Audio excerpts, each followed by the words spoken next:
Hi everyone. In this video I'm going to be talking about affinity groups and their benefits. Getting organised doesn't mean joining a pre-existing institution and taking orders. It shouldn't mean forfeiting your agency and intelligence to become a cog in a machine.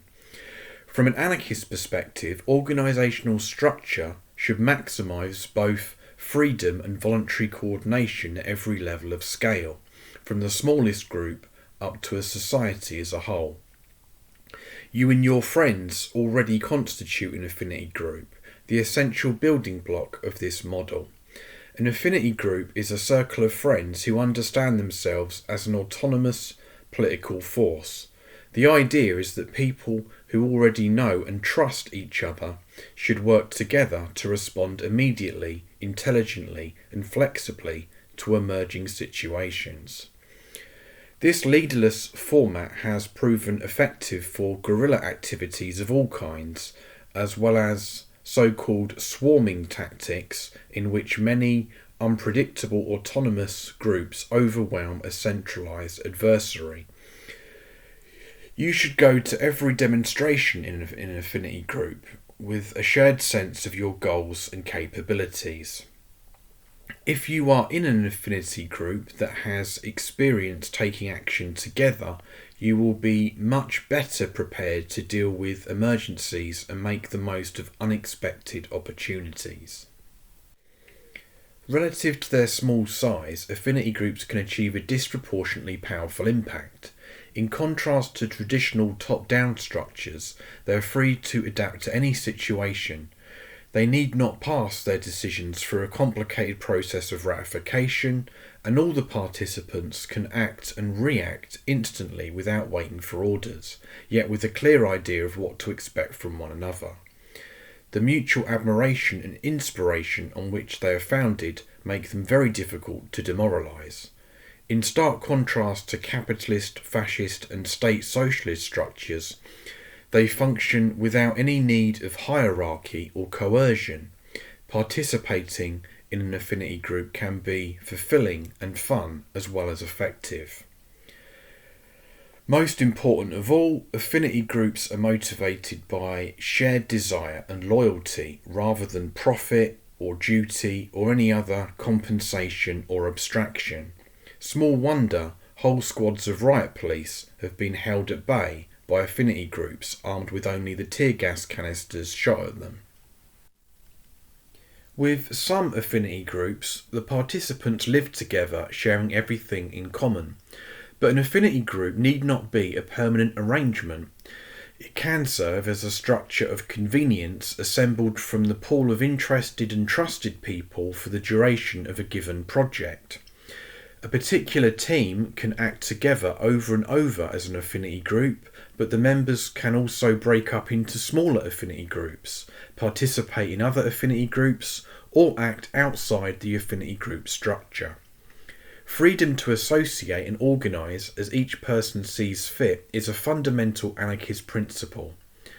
This promotes redundancy, so no one person or group is essential to the functioning of the whole, and different groups can reconfigure as needed.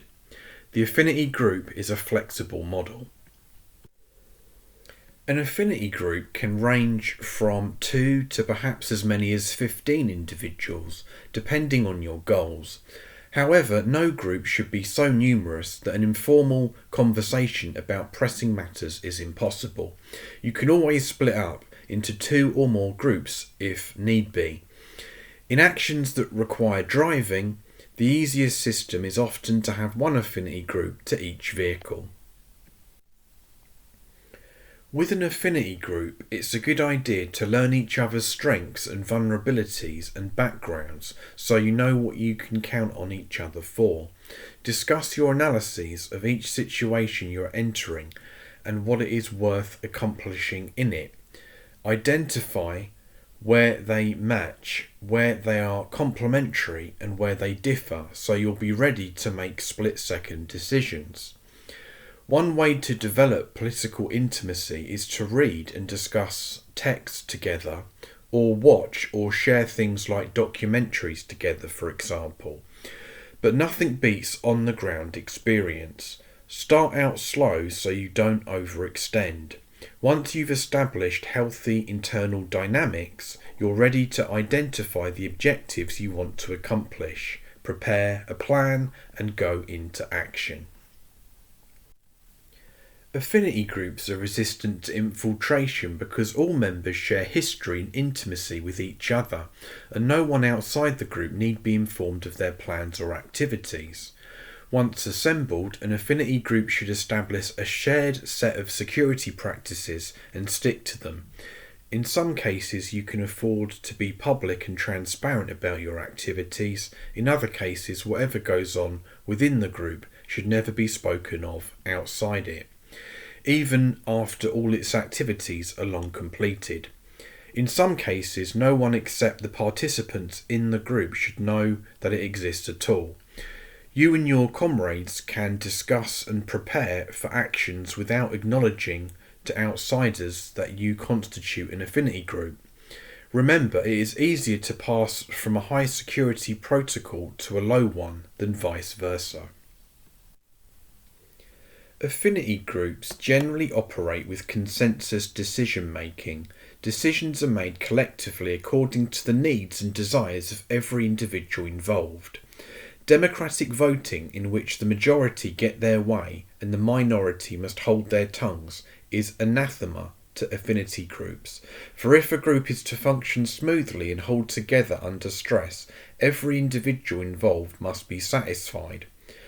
Before any action, the members of a group should establish together what their personal and collective goals are, what risks they are comfortable taking, and what their expectations of each other are. These matters determined, they can formulate a plan. Since action situations are always unpredictable and plans rarely come off as anticipated, it may help to employ a dual approach to preparing. On the one hand, you can make plans for different scenarios. For example, if A happens, we'll inform each other by X means and switch to plan B. If X means of communication is impossible, we'll reconvene at site Z at Q o'clock. On the other hand, you can put structures in place that will be useful even if what happens is unlike any of the scenarios you imagined. This could mean preparing resources, such as banners, medical supplies or offensive equipment or whatever, dividing up internal roles, for example, scouting, communications, medic, media liaison, establishing communication systems such as burner phones or coded phrases that can be shouted out to convey information securely, preparing general strategies for keeping sight of one another in confusing environments, for example, charting emergency escape routes or readying legal support in case anyone is arrested. After an action, a shrewd affinity group will meet, if necessary, in a secure location without electronics to discuss what went well, what could have gone better, and what comes next. It's safer to act in chaotic protest environments in a tight-knit affinity group. An affinity group answers to itself alone. This is one of its strengths. Affinity groups are not burdened by the procedural protocol of other organisations, the difficulties of reaching agreements with strangers, or the limitations of answering to a body not immediately involved in the action. At the same time, just as the members of an affinity group strive for consensus with each other, each affinity group should strive for a similarly considerate relationship with other individuals and groups, or at least to complement others' approaches, even if others do not recognise the value of this contribution.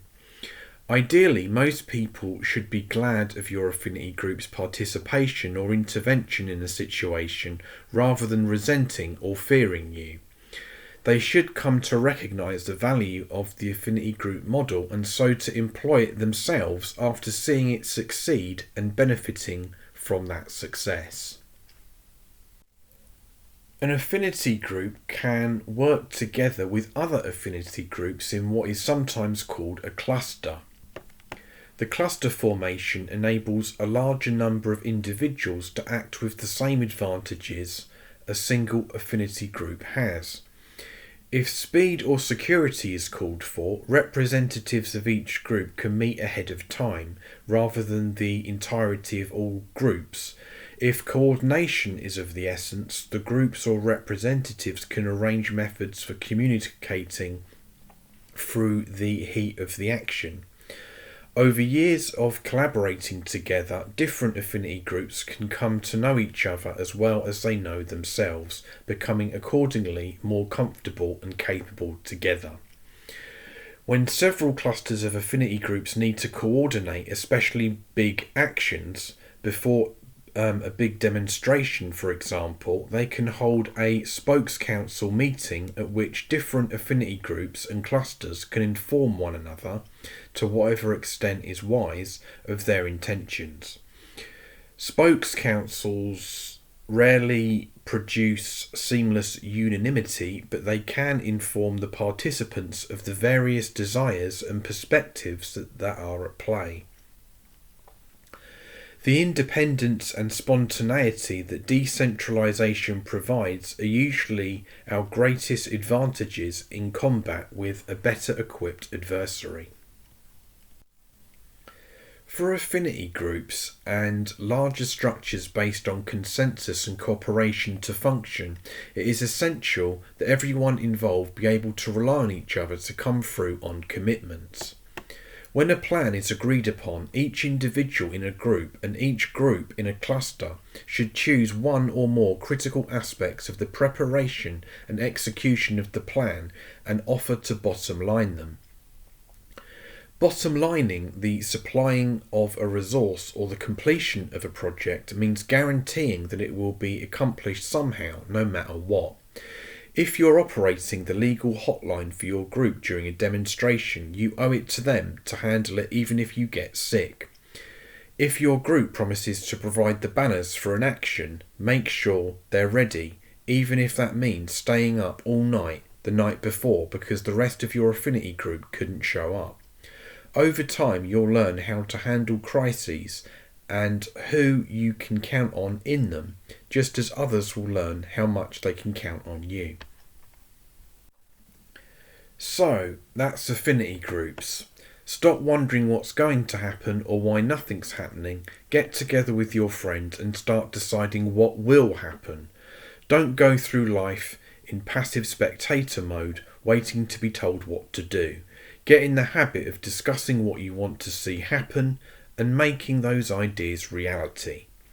Without a structure that encourages ideas to flow into action, without comrades with who to brainstorm and barnstorm and build up momentum, you are likely to be paralysed, cut off from much of your own potential. With them, your potential can be multiplied by 10 or 10,000. Quote, "Never doubt that a small group of thoughtful, committed people can change the world. It's the only thing that ever has." Margaret Mead said that. She was referring, whether she knew it or not, to affinity groups. An affinity group could be a sewing circle, or it could come together for the purpose of providing food, or it could take independent action against bosses who don't pay their workers, or it could be a renters' union or a mutual aid group. Affinity groups have planted and defended community gardens and grown food, done subvertising, built, occupied or burnt down buildings, organised neighbourhood childcare programmes and wildcat strikes and occupations, as well as resisted evictions and arrests, or trespassed on private land. Individual affinity groups have routinely revolutionised the visual arts and popular music. Your favourite band is or was an affinity group. An affinity group invented the airplane. Let 5 people meet who are resolved to the lightning of action rather than the agony of survival. From that moment, despair ends and tactics begin. Thank you for listening, everyone. All the best.